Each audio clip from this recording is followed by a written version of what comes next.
The secrets and mysteries surrounding Navy SEALs have been exposed somewhat since the killing of Osama bin Laden last year, yet so much of what they do is still unknown. But now a decorated former SEAL is breaking his silence a bit to take us inside some of the bloodiest battles of the Iraq War.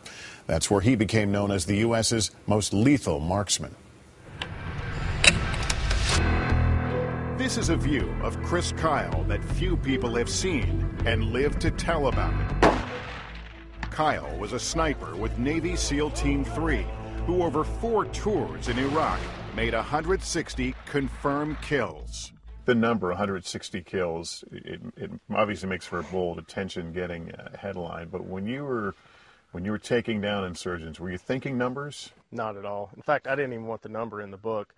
The publisher is the one that made that call. If I could figure out a number of people I saved, that's something I would brag about. In his book, American Sniper, Kyle's accounts of some of Iraq's most ferocious urban battles are as unflinching as his deadly aim. From a hidden perch up high, he protected Marines and soldiers as they moved house to house in places like Fallujah and Ramadi. In the movies, they always go for the headshot. That's not what you did. No, sir. I mean, this is so much easier to miss than this is. So I always went for center mass. One particular shot thwarted an enemy ambush and became the stuff of legends. I saw an insurgent on top of the roof, and so the movement had me zoom my scope in on him, try to figure out what he was doing, and then I saw he had an RPG. He was trying to hide, stay out of sight of him, and then about the time I saw he was getting into attack position, raising the RPG, I decided it was time to take the shot. He hit his mark from 2,100 yards, or 1.2 miles away, an unheard-of distance that stunned even him. 2,100 yards. Lucky shot? Extremely lucky shot. Most of those he killed never saw him. When you're going to war, it's definitely not about being fair. Every person I killed, I have a clear conscience of, because they were actively trying to harm Americans, allies, or the civilians. Local insurgents nicknamed Kyle the Devil of Ramadi and placed a $20,000 bounty on his head. Well, it gave me pride, knowing that I was doing my job enough to get in the minds of the terrorists and make them fearful of me. As a Navy SEAL, Kyle was part of an elite but secretive fraternity of silent warriors.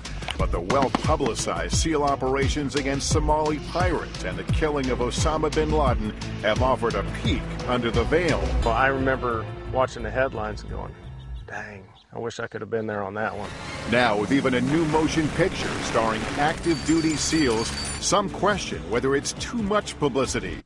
In telling his story, Chris Kyle says he doesn't share classified information. Every SEAL I've ever talked to really doesn't like to talk about what they do, and that's part of the creed.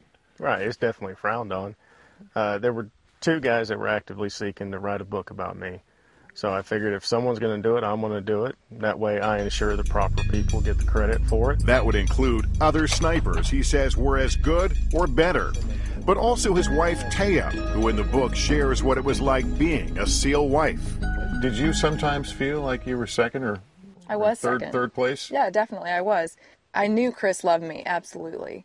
But I also knew that little bit by little bit, his focus, his attention, and his heart were more with the teams than they were at home. Kyle left the Navy to return to his native Texas, where he first learned to shoot as a kid.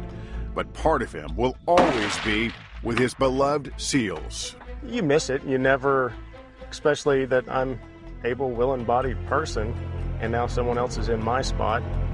So you definitely feel bad when you see that person has died or whatever. Was that the person that took my spot?